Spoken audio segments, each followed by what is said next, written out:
everything has gone according to plan. We should be live on YouTube. Hello everyone and welcome back to Weekends with Avrona. It's been a few weeks since the last one, and a few things have happened since then in the world. Lots of changes, I think we can all agree. And of course the biggest one, the one we kind of have to talk about, and the one that shook us the most, is of course the fact that HighGuard is shutting down, which none of us truly expected. But hey, at least it lasted longer than Concord, so that's something. And, you know, some other stuff, like some war or something happened as well. But anyway, obviously the big news as well is the fact that we had the brand new Samsung event. And if you're wondering why I didn't really do that one, it's because I was currently on my way over to Poland for a week.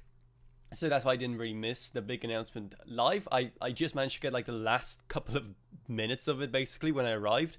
That still didn't change the fact that I did actually upgrade S26 Ultra already here. If you want to see the kind of unboxing first impressions of that, then that video is up in, it was uploaded yesterday. So if you want to check that out, finally upgraded from my poor, battered S23 Ultra. I don't think you can really see it in this camera, but yeah, I refuse to wear a case. And so the edges of it are pretty destroyed. But anyway, the other big thing that happened is the fact that the MacBook Neo got announced, and it's oh boy, did it lead to a lot of interesting discussions on Twitter. So I wanted to basically go through it. I've seen basically the gist of it already, but I want to kind of go through it with you guys, show you what it's about, and yeah, there's a lot. I have a lot of thoughts about it. So let's just dig into this. Let me just quickly switch over the scene for you guys. There we go. Did that work? No, it didn't, because I'm in the wrong... There we go. This is the MacBook Neo. It's supposed to be, well, something that Apple doesn't do a lot, and that is a budget product. We have seen them slowly start to introduce stuff like that with, for example, the more budget iPhone variants and stuff like that. Given the current, you know, state of just the world and the fact that people don't really have too much disposable income to upgrade as much, then obviously it's a very good tactic for them. And just given also the fact that there's so many shortages in the world of pretty much everything, the fact that they are able to produce anything at basically $600 is also a good enough kind of sign. Also, I was going to say, did they really just announce something that they are releasing all the way in November? Then I realized, oh wait, this is the weird American dates system, so it's actually coming out on the 11th of March. So yeah, you don't have to wait long to get your hands on one if you do want to get your hands on it, because there is some stuff. So basically, they are advertising it as a super basically basic Mac, even down to just some of the photo choices here, advertising it in classrooms. That's obviously one of the big things that we have been saying. And a lot of people have been talking about the fact that it is kind of aimed for students, for classrooms, as an excuse for some of the choices that Apple have been making.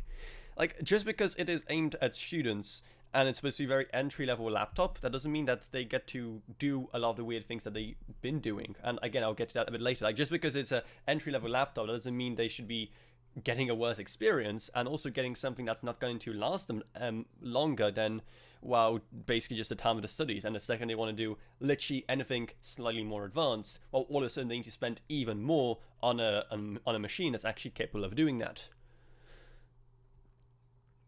And yeah, people are saying that it's really ironic because you can get an M4 Mac Mini in less price.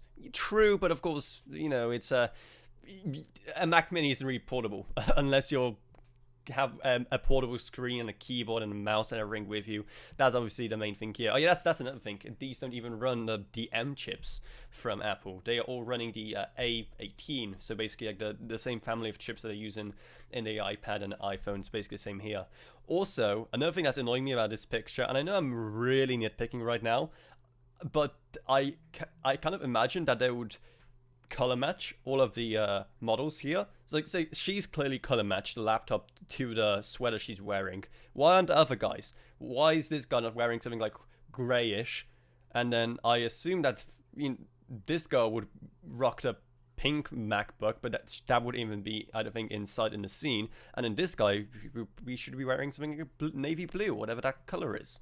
So that's also kind of annoying. But anyway, it's super entry level. It looks like an Apple product, a bit of a, just from kind of the way it looks here, a bit of a thicker design. but maybe that's just me.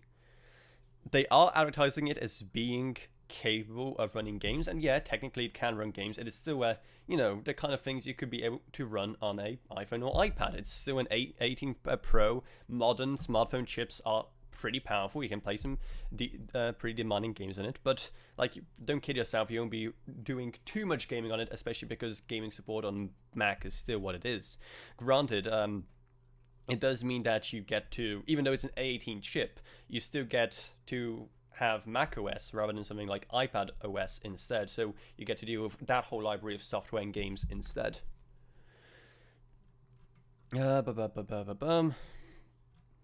Oh yeah, and also one more thing that people have pointed out that I really like about this photo, especially, that the headphones she's wearing cost the same, or maybe actually more than the laptop. 16 hours of battery life. Display wise, I mean, Apple do make pretty good displays. 1080p camera, at least they're not cheaping out there, not going 720, that's decent. Obviously the year is 2026, so there has to be some paragraphs about AI, no matter how much people don't care. And even though Apple has been kind of quiet on it compared to a lot of other companies, I mean, at the same time they're kind of dipping their toes and kind of, I mean, basically admitting, yeah, AI exists and yeah, we're kind of behind, but long term, I don't think they'll be hurt by the fact they haven't been investing in good AI, because when the bubble's going to burst, who's going to care? And I still very much stand by the fact that it is going to happen, fingers crossed, sometime soon, and people will stop to even pretend that it's been worth it to invest all of these billions in these features that most people don't even use. And then all your kind of regular stuff, you get your Touch ID and you get your Find My Network and all of the Apple security. I want to get to the specs. I want to really... Oh, this is actually really good. They are comparing it to the MacBook Air here for us. That is actually going to be so useful. Thank you so much, Apple, for that.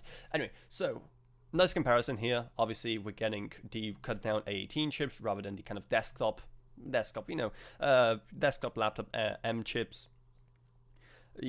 One thing that people have been really complaining about, myself included, is the amount of I/O.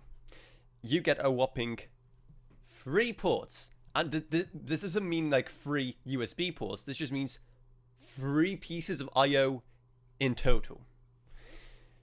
You get 1 USB 3 Type-C, so that's 5 gigabit. You get 1 USB Type 2, USB 2 Type-C, so that's 480 megabytes per second, and also just a 3.5. It says headphone jack here, but I assume it has to be a combo jack, right? Like a headset jack. I can't believe that they wouldn't have an external mic, so that's kind of confusing there. If someone knows, could they let me know? There's no way that this only has a headphone jack, but not like a combo headphone microphone jack. To be fair, the MacBook Air isn't much better with its 4 pieces of I/O in total, but another thing is that when you are dealing with a budget laptop, it's almost going to hurt you more, because if you're going for a budget thing, you obviously probably don't want to be parting with too much money for things like any kind of additional I/O hub or whatever kind of additional dongle you want to use, right? It's going to always kind of hurt a lot more at that kind of budget. And I'm not excusing the I/O here as well. It's still pretty bad, but again, it's going to hurt you more, because if you're going for something like a MacBook Air, then obviously you're in a position where you can get that I/O hub and it's not going to be as much of a burden on your budget. While with a MacBook Neo, even just some additional ports, right, that's always a few extra dollars kind of wasted there. So obviously you don't expect the cheaper device to have better I/O than a more expensive device. That's not what I'm saying, but at the same time, it's just kind of, when your starting point in I/O is already just a whopping 4 ports in total for a laptop that costs $1,100, then anything more budget than that is obviously going to be somehow even worse. And as someone who has a laptop with also pretty abysmal I/O, so I have the Algogram style that has a whopping 2 Type-C ports on one side, then a Type-A on the other, and an SD card slot, and also a headphone jack. So like that also very much pains me, but we're used to this world of just disappointing IO and laptops. I just came back from the Acer event that was happening in London. They were showing like one of the laptops, I think like in the early 2000s, and the fact that you had a whole side of IO on the left, on the right, and the rear, it's incredible how much we downgraded. Another thing that kind of struck me as odd, and like again, something that people have been arguing a lot about, is like, what kind of IO would people actually use in this kind of laptop? Like, how much IO would people even need where this is not going to matter? So can we is that a little graphic available here where you can kind of see a rundown? I don't think there it is. I don't think they want to really advertise the fact that it has just 2 Type-C ports too much, just not to scare people away. Somewhere here, connectivity, there it is. Okay, yeah, that's all you get. This, and this is all you get. So anyway, and people have been talking about if you're going to be plugging a lot in. Even if you're plugging in, say, a mouse, right? Odds are that your mouse is going to be running on Type A, so that means you also need a dongle because there is no native Type A here. Granted, we are migrating away from Type A, but that migration is still a long ways away. So even just having 1 or 2 Type A ports for this transitionary period before the total Type-C monopoly begins is always kind of nice. But also one of these is going to be for your charging, and then also if you want any kind of external device, like an external SSD, if you need literally like an external camera, if you want to like do something that's a bit better than just a built-in webcam, if you want to have a microphone that's also better than a built-in mic. Like, obviously you probably, especially for the kind of work people expect Apple expects you to be doing on this device, again, like, you know, university work, school work, very basic office work, it may not matter, but then long term you are basically having to make those kind of sacrifices, because the second you're finished with that kind of work and think to yourself, okay, now that I finished with schoolwork and I want to do something more with my laptop, then you're being limited there, and it's kind of being limited in a very frustrating way. And if you want to do anything else, then you're gonna need to buy a whole new laptop, or you get yourself an IO hub. Even then, an IO hub is not going to help you too much because of just how limited the bandwidth is, right? One of these is, can you see my cursor? You cannot see my cursor. It will be very, very helpful right now if you could see my cursor. It says you should be able to see my cursor. And now you can see 2 of me. That's even scarier. Okay, hopefully you can see my cursor. Okay, this one right here is 5 gigabit per second. So even if you add in an IO hub, there's like not much you can do with 5 gigabit. If you want networking, if you want Ethernet, like sure, fine, whatever. Connect maybe an external display, sure. Then like faster transfer rates for files, and it's going to be kind of struggling there. And then this one right here is just your Gen 2 480 meg. And what's also kind of annoying is that I can, if there were more IO ports, I would not mind having a Gen 2 Type-C port, because obviously that's just for charging. And if you don't need to charge it, then you can just plug in some super slow device that doesn't need that extra bandwidth, like a mouse, keyboard, or literally like whatever, like a Stream Deck, audio interface, microphone. I'm just kind of like looking at things around my desk, even just like charging some external device from your laptop. Don't get me wrong, a Gen 2 port has a place on a laptop if there is more I/O. But the other annoying thing here is that it's this internal port. And I am this way, and from what I've seen online, a lot of other people are the same way. You instinctively plug in your charger to the furthest most port from you, because then the cables aren't kind of like overlapping. Like, it's a lot cleaner, it's a lot simpler, because it just kind of wraps around behind the laptop and to the wall or wherever you're charging from. It makes literally no sense that the innermost port is the Gen 2 one when the outermost port is the one that people charge with. And again, guys, are you guys with me on this? Like, that is the port people usually charge with, the outermost one. And that again wouldn't be as much of an issue if not for the other thing. As you can see, these are not labeled.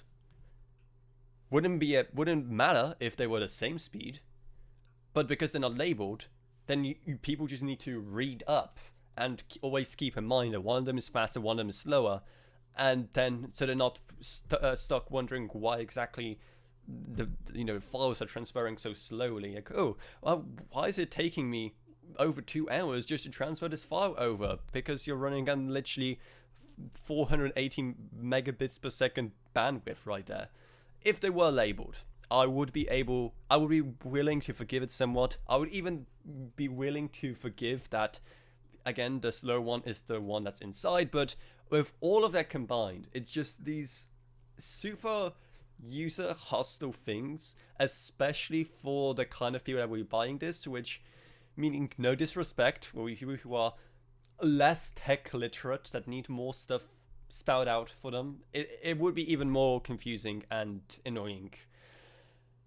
And I don't think it would have increased the costs of this laptop too much to either give us 2 faster Type-C ports, or even just 1 additional Type-C port that's just 2.0 for charging, or even just, I don't think it would have cost too much more just to add a nice little 3.0 and 2.0 or Gen 3 and Gen 2. Like, the amount of ink needed to print that on every single laptop, I don't think it would have really broken the price listing for this laptop to make it make sense at $600.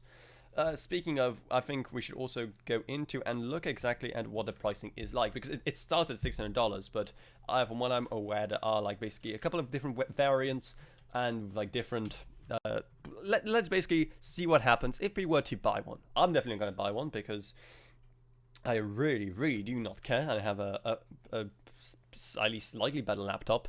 Plus, it's also one of those things where you really benefit from it if you are in the Apple ecosystem. If you have like an iPhone and an Apple Watch, I know it's all talking together and stuff like that. So you have your 4 colors here with pretentious names. Instead of like rose gold or rose pink, whatever you want to call it, it's blush. Then instead of like lime green, you have citrus. And then indigo. Is that indigo? I always imagine indigo is a bit more purpley than that. That's just like kind of I would describe it as more of like a cobalt, or like just like a bluish grayish color. I don't know what names would you guys give these colors? Oh, I just noticed you're getting just 256 gigabytes of storage in the most basic version. That is criminal. In 2026, I know storage prices have gone up, but still, what can you even do with that kind of storage anymore? And sure, again, like the argument's still the same. For the intended customer of this thing, they're probably not going to store too many giant files. They're definitely not going to store any, I don't know, huge games that are like 150 gigs plus, and they're probably not going to store huge video files or anything. But the second that they want to do anything more, then they're just being handicapped in the most annoying of ways, especially because you're probably not able to upgrade that storage either, knowing Apple. So you're just stuck with this, and it then just becomes e-waste, basically. And you get a whopping 512 gigabytes more. Don't iPhones have up to 1 terabyte now? Like, I know on the Samsung side you can have up to a terabyte, but do iPhones also have up to a terabyte? If your phones can have more storage than your laptops, then something has seriously gone wrong. And also, that's also what really interesting. You don't even get Touch ID as standard. You need to pay extra, and then you get more of the extra storage. That's also kind of bizarre, but whatever. Sure, let's go with this one, with our Touch ID. Let's go with the French keyboard option, whatever. And then you can just either buy it or finance it. That's all of the options we are getting. So not too much choice here. Oh yeah, that's the other thing I haven't really mentioned, because again, it's another thing that they weren't really willing to promote on that other page too much. You're only getting 8 gigabytes of memory to make it even more of a piece of e-waste after a couple of years. I know, like, people always give the argument of, oh, it's like a lot more optimized on Apple and whatever. That's not how it works. Sure, software optimization can go a long way, but you can still not, using the magic of Apple magic, you can't just magically make 8 gigabytes not extremely underwhelming and very just restrictive in 2026. Like, sure, you can optimize a lot, and there is definitely some optimization that Apple do, and some optimization that developers do for Apple products because they're used to these kind of very low amounts of memory. But again, that can only get you so far. And the kind of people were saying that somehow 8 gigabytes is the same as 16 or 32 or 64 on a Windows machine is those people are just wrong. I'm sorry. So yeah, and again, it's not upgradable. It's just going to be a burden for you when you want to try and do anything more advanced with this laptop. Like, I know, who was it? I think it was MKBHD, who I guess people stopped caring about him doing all of that weird stuff last year with the panels app and like speeding in the school zone because people have been sharing all his clips again. He said that if you have to ask yourself, I wonder if it can do this and this, then it's probably not for you. I get that sentiment. I very much get that sentiment. It is very much a entry-level laptop, and if you have to ask yourself, if I wonder if it's capable of doing something, then yeah, it's probably not for you. But again, that's not an excuse to be like cheap out this much and be kind of in a really uncompetitive spec-wise compared to what you can get for the same price over on just the regular PC side of things, on the Windows side of things, especially because price, like, I know a lot of people are used to macOS. I know plenty of people who only use macOS in their life. That those kind of people exist, as much as I don't get it. But for the people who are on the Windows side of things mostly, and maybe just have like an iPhone as the phone, and maybe an iPad as well, for those people, is the price difference going to be worth switching to macOS? That's the other thing that I'm kind of unsure about. Because people have been saying, oh, Windows laptops are dead. This is like the king of budget laptops and everyone's going to be buying it. But like, sure. But you're also stuck with macOS. You're transitioning to a completely different system. And even if they don't hate macOS yet, are people going to be willing to put up with learning a new operating system if they've never used macOS before? Or are they willing just to spend a tiny bit more, or even just sacrifice a couple of features and go for something equivalent over on the Windows side of things, just to stick with something that they do know? Obviously, you can just dual boot or whatever.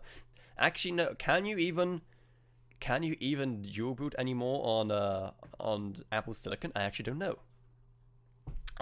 don't know. I remember back when I was in university, they gave us all MacBooks because they're saying the creative industry runs on macOS and you need to learn how to use a macOS and you need to use a MacBook, which is whenever any of the professors said that, it really got my blood boiling.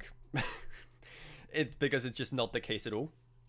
I'm pretty sure the only reason that they gave us MacBook is just because they have some kind of education discounts for it. And it really made me appreciate just how bad macOS is and how frustrating it can be, especially as a lifelong Windows user.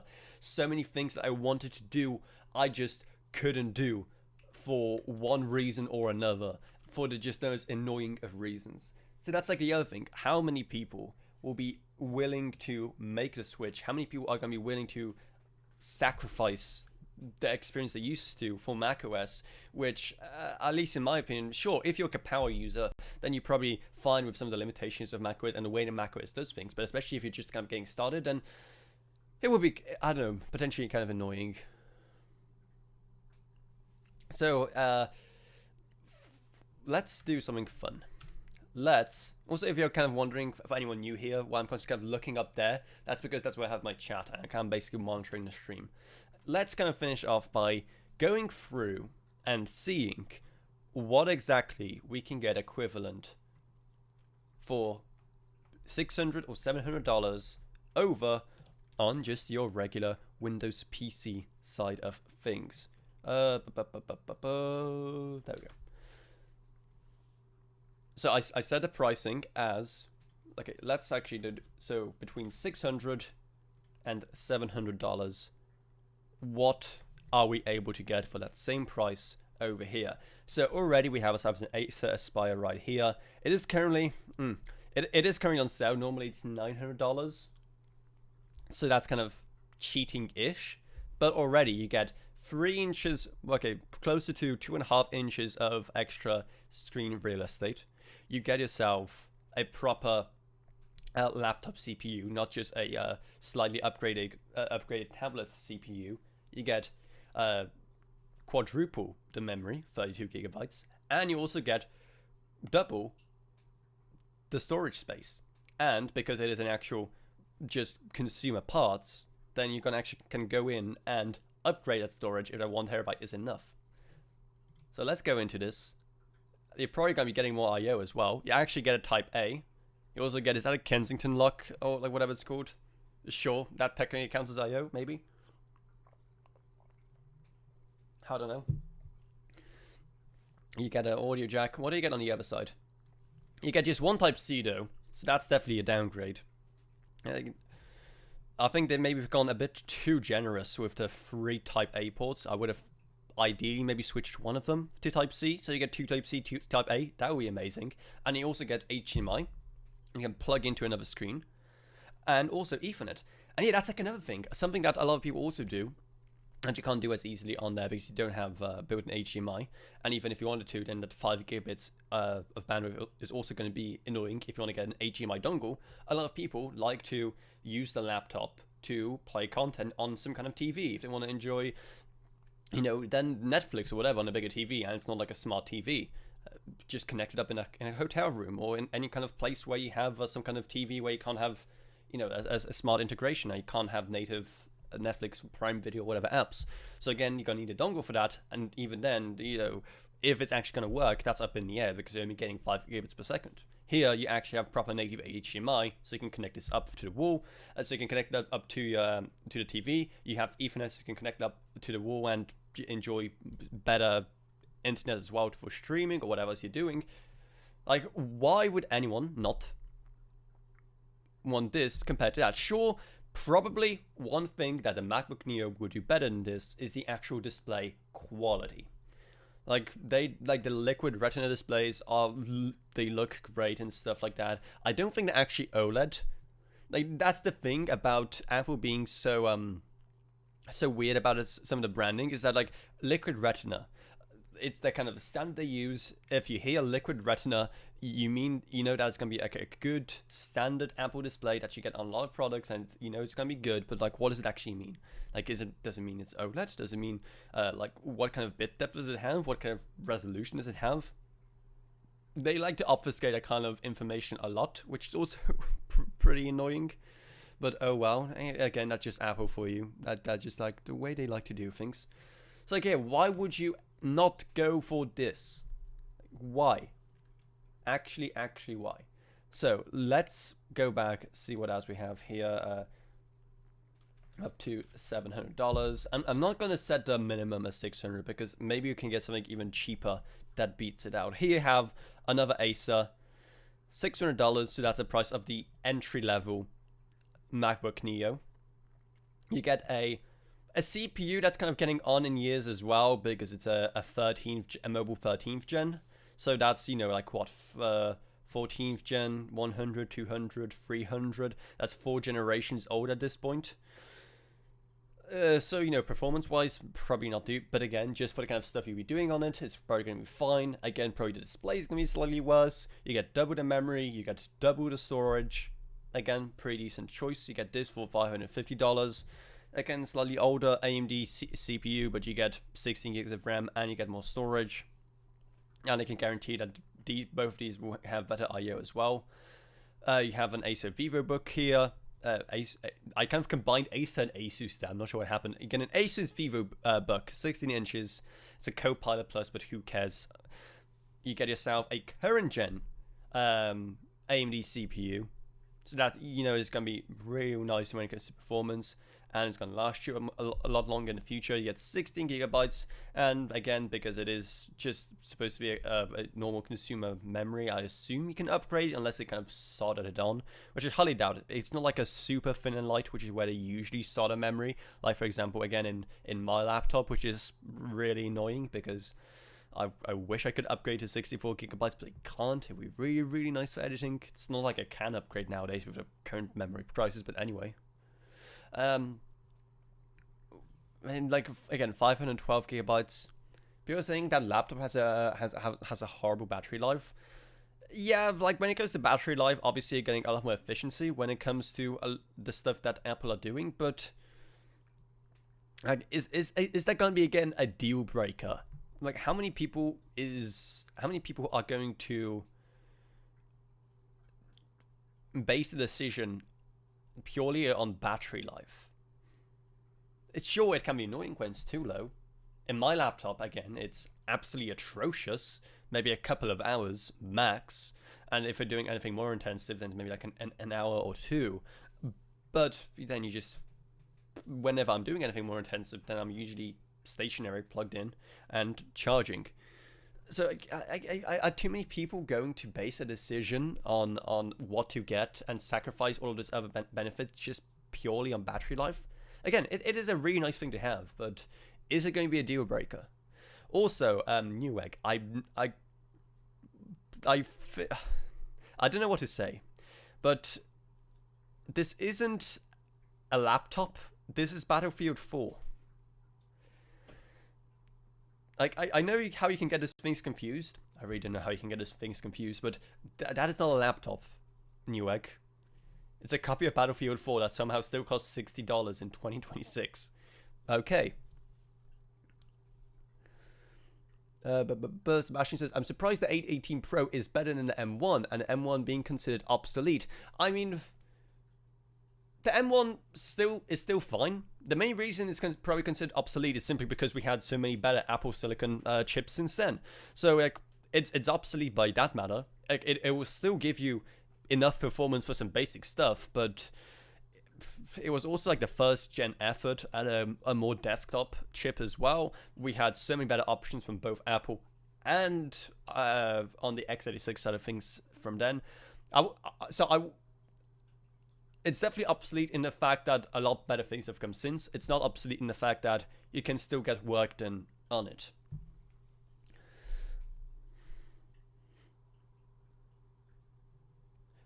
Obviously, for students, battery life would definitely be important if you're kind of working away in class. But if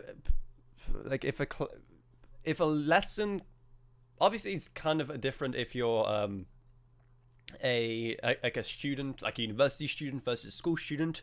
If you're a school student and if you have a class where you need to do something on a laptop, then that class is going to be usually around an hour. I know in some countries classes maybe a bit more or less than that, but like any laptop on full battery can probably survive an hour.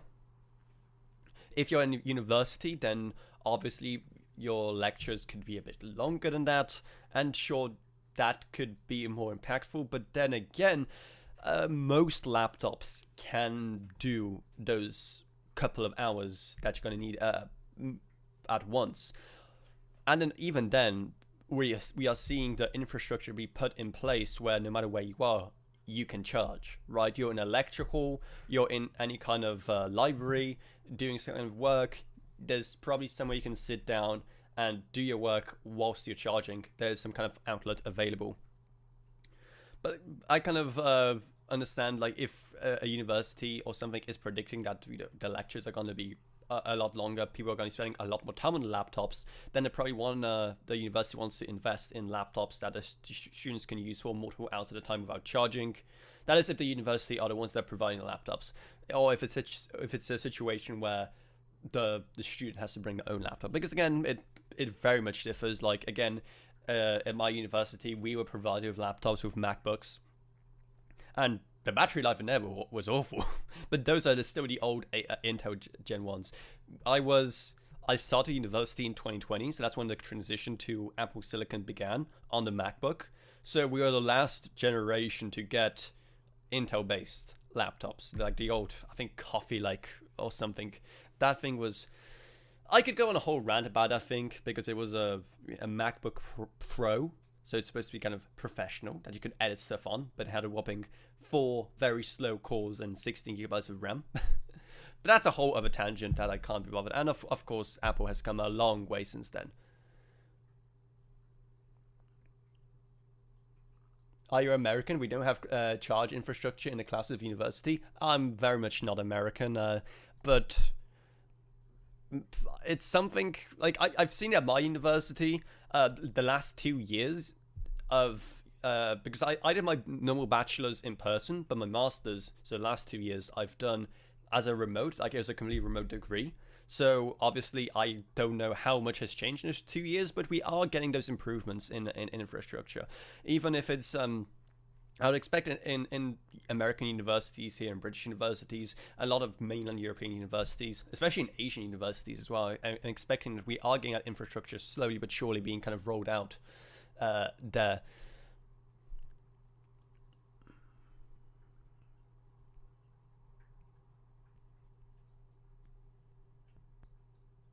What else are people saying?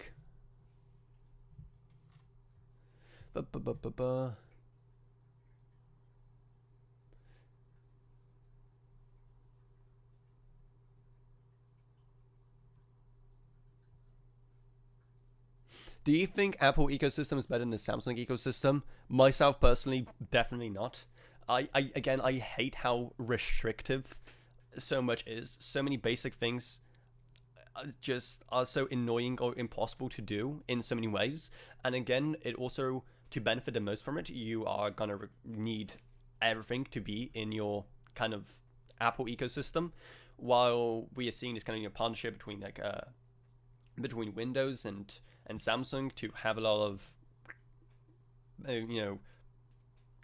software that works between the two, and you can like transfer files, like use your phone on your Windows PC and stuff like that.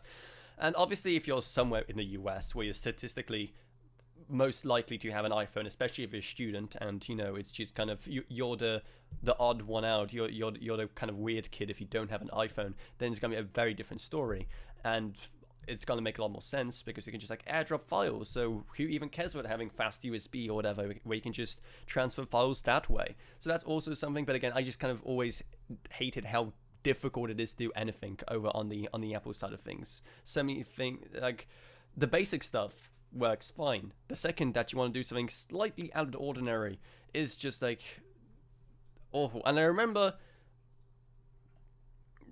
trying to set up OBS on my MacBook, and just all of these weird security, quote unquote security features that made it that I couldn't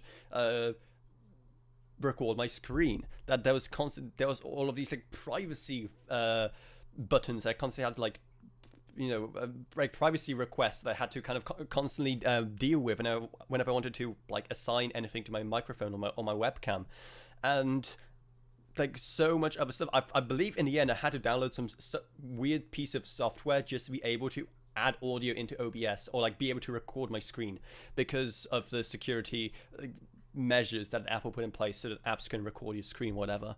And I also remember the time that it really annoyed me was when I was just trying to transfer some files to my mum's phone, and she used an iPhone.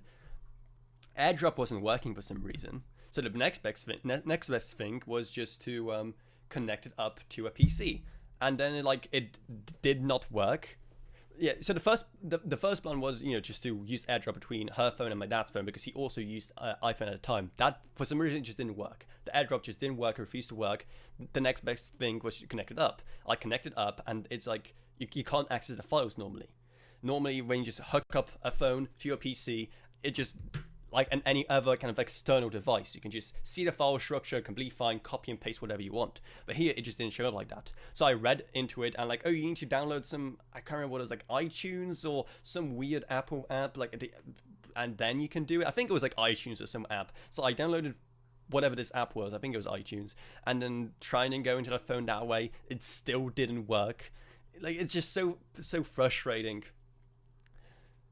Nothing works the way you want it to do on the Apple system. Again, if you're used to it, then it's fine. But a second, if you're struggling to even move files between something that is an Apple product and isn't an Apple product, then it's just annoying. Ba, ba, ba, ba, ba, ba.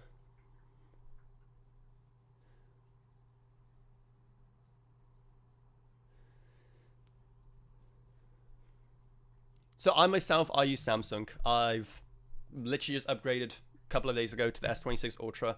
I've been on Samsung pretty much my whole life, as long as smartphones are concerned. For the start, when I switched over from dumb phones to smartphones, I did actually have Nokia's. So I was on the Windows Phone side of things. I was that guy. I was that guy who was using a Windows Phone for way too many years before I finally upgraded to Samsung when I realized what a sinking ship that was. So yes, I fled that sinking I can't speak, that sinking ship to Samsung, and I pretty much haven't really even considered upgrading to Apple because it's just, again, there's so many things that blow my mind about how they're even acceptable in 2026.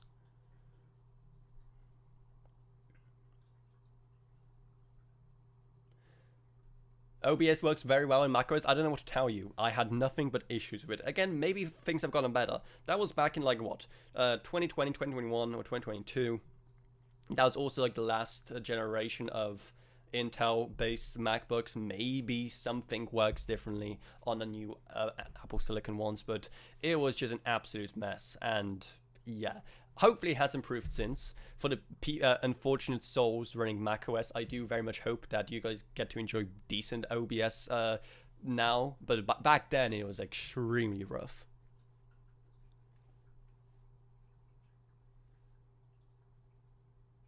I develop Mac apps on my spare time, and they restrict a lot, but for a good cause. You can't have an app start and login by default for it to be approved by Apple. On Windows, anything goes.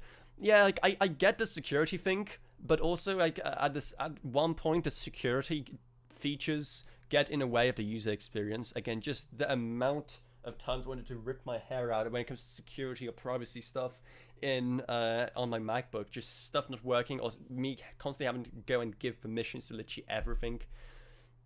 Again, not to be too offensive, but for the given target audience of Apple products, I think those people probably need a bit extra protection from potential threats.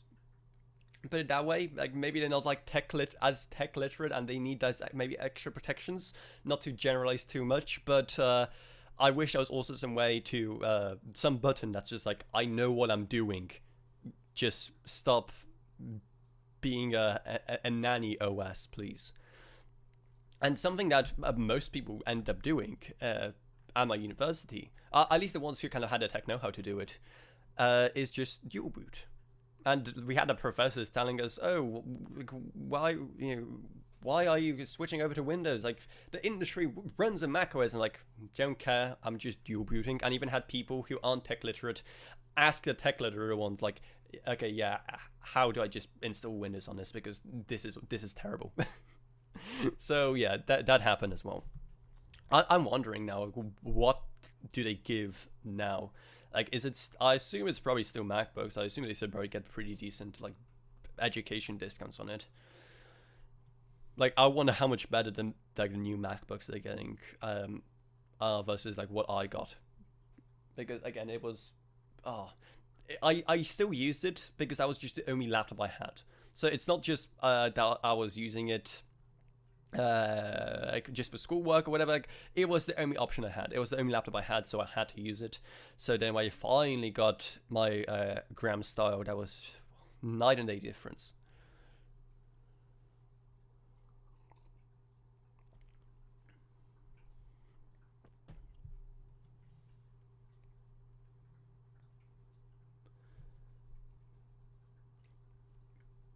You just give permissions. It is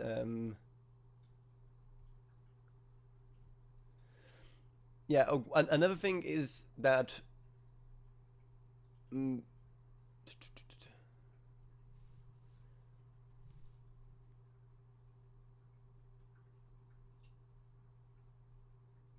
Windows has plenty of security nagging. Yes, I agree, but also it's a lot easier to turn it off.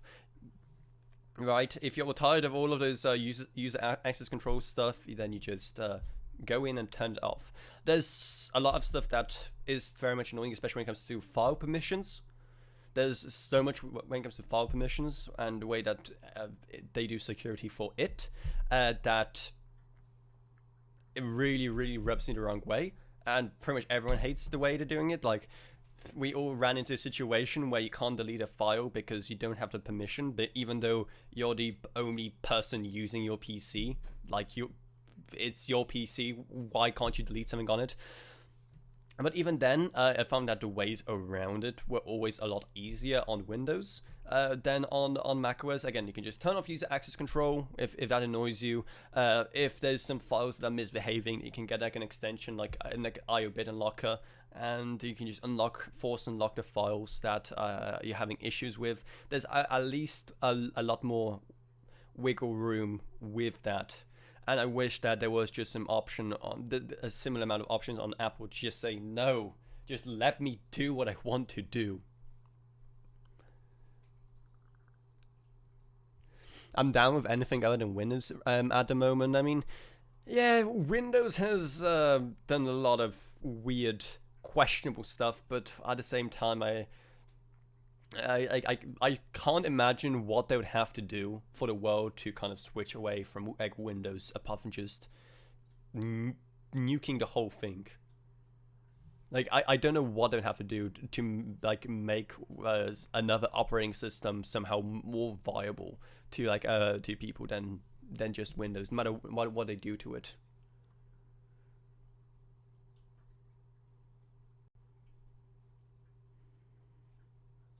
Windows is weird. We're just kind of living in a weird time for tech anyway. And, like, yeah. Let's just hope that Windows 12 will be better. But again, there's nothing I can really complain about too much, especially because so much of it you can just turn off, uninstall, or tune out of in the meantime. I mean, Windows, when looking at it, Windows 11 is still technically the best Windows, as much as people kind of hate to admit it because of how blinded by nostalgia for a better time they are. Were other versions of Windows less annoying? Yeah, but Windows 11 is the most feature-rich one. It has the best kind of performance when it comes to modern hardware, especially because we've seen a lot of changes to hardware in recent times, and we're seeing like older OSs struggle with Intel's performance and efficiency cores, for example. It has the best support for modern instruction sets, modern HDR, like what else? Dynamic lighting for your devices, so you can all control it with one. It is still objectively a most feature-rich operating system, and kind of just the best one, even if they are introducing with every new version of Windows something more annoying. And that's been the case with pretty much every single version of Windows. More features that people love, and more features that bring Windows kicking and streaming into the future, but also more stuff that people kind of question. And it's always amazed me how you can have something that is made by one of the world's biggest companies, and it still has so many issues. Like, how can you have in Windows that some stuff is still in control panel and some stuff is still in settings, and then some stuff is just these old legacy apps and things that have just been carried over from all of these ancient versions of Windows, and it's all just one giant mess. Windows 12 would definitely have AI baked in. Like, did you guys see the panic about how Windows 12 is going to be like Copilot first and like subscription based whatever, and then just this whole giant panic on Twitter for like a day, and then it turned out to all be not true. It was just this giant moral panic or whatever you want to call it, and then it just like, nope. But the fact that people believed it so easily, that's the amazing part for me.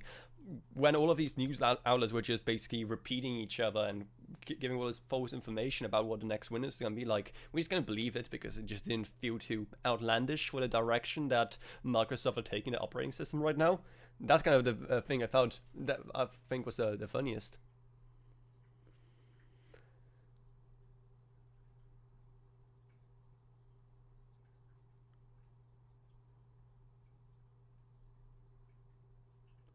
Someone said the interface is terrible.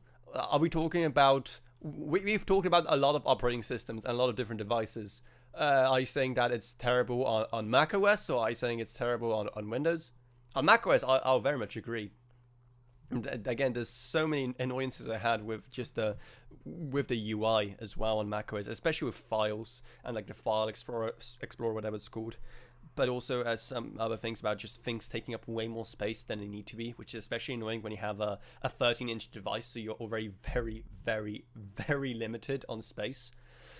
Do you run case or caseless? Thanks for the super chat, by the way, Sebastian. And by the way, if anyone else wants to kind of leave any super chats, it does truly help a long way, because running a YouTube channel isn't cheap, and right now it's all about going to Taiwan for Computex, because guess what? Going all the way to Taipei is not cheap from the UK. Do you run case or caseless? Just watch your S26 review. By the way, your content is great and you need more subscribers. Thank you so much. I run caseless. And if you were here for the start of the show, I kind of shown it, but again, I'm not sure. Okay. Let me just... There we go. This is what my S23 Ultra looks like after 3 years of use. There we go. It's taken a beating, but the reason why I run caseless is because just the colors have always been so great. Like I don't want to hide what the original color is that much. It also just makes the device slightly easier to handle, because it's obviously, you know, a bit smaller. But yeah, it has taken a beating, as you can see.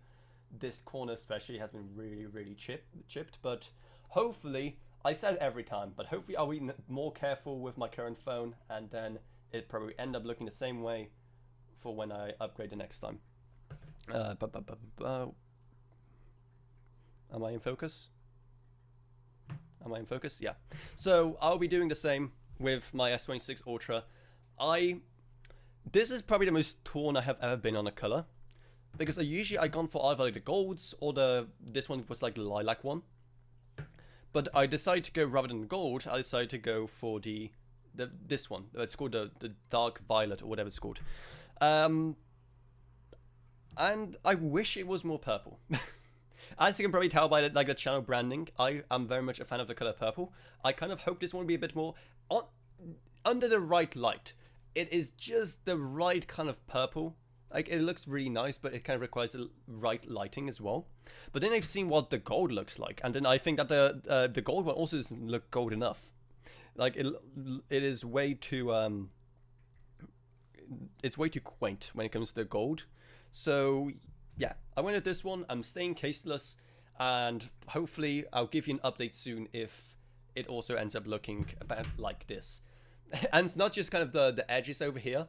At one time, I kind of planned on just getting some nail polish and maybe just like basically coloring it in. I think it could still be a good video if I somehow find nail polish and it's kind of very reflective, because it is in the back that's the issue. It's this part, and this part right here is kind of reflective. Does a nail polish like this exist, or like a paint of some kind, for like a miniatures, that could work? Obviously, I'm not an expert on nail polish, as you can probably guess, so I don't know. But if anyone is also into like models, like miniature painting, if someone knows if this kind of color exists, let me know. I think that could be a really cool project, going in and basically trying to fix this. Anyway, what do you think about the Nothing phones? I haven't really looked into them too much. I really kind of like the design. I think they're doing something really cool with the design. However, like I don't know what Samsung would have to do for me to go something other than Samsung right now. That's the issue, because that's just the default Android option. I do like what they're doing with them. I do like the design. But another thing with phones nowadays and all of these kind of companies, even if it's within the same OS, you know, so you have your Apple ecosystem, but you also have all of these different Android, you usually don't just go with general Android. You go with a specific ecosystem from a specific company within Android. So if you want to go with Samsung, then you're also going to want to get yourself like a Galaxy Watch and maybe some Galaxy Buds if you're not using third-party earbuds. And the same with Nothing. Like, if you want to go with a Nothing phone, then you know, maybe go for like some of the headphones to match. Or do they do a watch? I don't think Nothing does a watch yet, right? But you can correct me if I'm wrong. I don't think they do a watch. So that's another thing. I do like the design, but it's again like nothing too revolutionary about them that would make me kind of want to switch from Samsung, which is just the default Android option, right? Google have been making decent effort to kind of also become a second default option for Android if you're on the Android side of things, but Samsung is still the default option, and like some company would have to do something really extraordinary to kind of bump them out of that position. Yeah, they don't make watches yet. I would kind of expect them to do that sometime in the near future. And given how cool this stuff looks, have real high hopes for what as nothing watch will look like. They're probably gonna give it a cool name as well. They're probably something better than nothing watch, but like you know what I mean. I used the OG Pixel as a blast at the time. Yeah, like another thing about Pixels and Android in general is just the fact that, especially on the Samsung side of things, you're kind of stuck between some things that are in the Samsung ecosystem and also some things that are in the Google ecosystem. Again, even within Android, there's so many mini ecosystems that are kind of fighting with each other. And like, right, so even on a Samsung device, you have to choose between like Samsung Pay or Google Pay. You have to choose between like Samsung Messages and like the SMS app versus the Google one. And so with Google, obviously you don't have that problem if you have a Pixel, because you just go with all of the Google options. But then again, with Samsung, which again is the default option, it comes with that kind of caveat of it being kind of confusing about you having these two kind of ecosystems that are at war with each other in your device. And you know, you go into Google Messages, if you want to set it up, you know, you have to make that your default messaging app. You can't use it unless you make that the default. It literally won't let you and stuff like that. So that is also something that's kind of annoying on the Samsung side, something you have to deal with if you have a Pixel, because you just go for Google Pay, Google Wallet, Google Messages, all of the Google things. And with Samsung, it's kind of split like that. It's kind of, and of course there's also the Galaxy Store or the Samsung Store. I can't remember what it's called. Like that additional app store does like wallpapers and like I don't know what else. Because I never used it, but there is that kind of separate Galaxy Store, which is just kind of, I've always viewed it as a very kind of sad place where no one goes. You know, Google Play Store, that's a trendy mall. That's where everyone is, and a Galaxy Store is kind of weird, like side street with those kind of struggling shops where like no one really visits. That's the kind of vibe I get from it. Haters are going to call it fragmentation. Options are great. Options are great. Options are great, but it's just about making it a seamless experience for the users. But I definitely agree. Just whether you prefer Samsung Pay or Google Pay or the Samsung Messages or Google Messages, I just kind of, it's about making it the best user experience. And when you just have like both these apps installed on your phone, and you kind of have to choose before you even know which one of them is better and like what are the pros and cons. And obviously you'd probably want to have everything in the same ecosystem anyway, right? Again, you don't have a problem on Google, but on Samsung it's always gonna be fragmented like that, because it's, you know, sure, it's Samsung, but it's also Android, which is a Google initiative. Old stores make me uneasy though. Yeah, glad I'm not the only one. Any kind of old stores have kind of a weird vibe, and it's not even like it's a very shady or like some weird third-party store from some company you've never heard about. This is a Galaxy Store we're talking about. This is the app store of one of the biggest tech companies in the world, and it still feels kind of weird and dead, and kind of like it just makes you feel like, as you put it, uneasy. How long have you been doing this for? Like, an hour. Wow, the show has been going on for over an hour. I am not planning for it to be that long. Next week, what I really want to do is dive into, if you've probably seen it already, but the Minecraft Legacy Console Edition has leaked. And people have been going insane with that, just porting all of the newer Minecraft features into it. So for those of you that don't know, before the current Bedrock version, you had the legacy consoles. That's for like your Xbox 360, PS3. It was like an old one before the mass migration into the new Bedrock version. So I want to do next week's episode diving into that and kind of seeing what that's all about. Reminiscing a lot about that old version as someone who got the start on Minecraft on the Xbox 360 version, but also kind of seeing what weird stuff the community has, because the community has been working so fast at it. It only came out like a couple of days ago when it leaked, and already there's so many just new features are being ported in. So that's probably going to be next week's episode.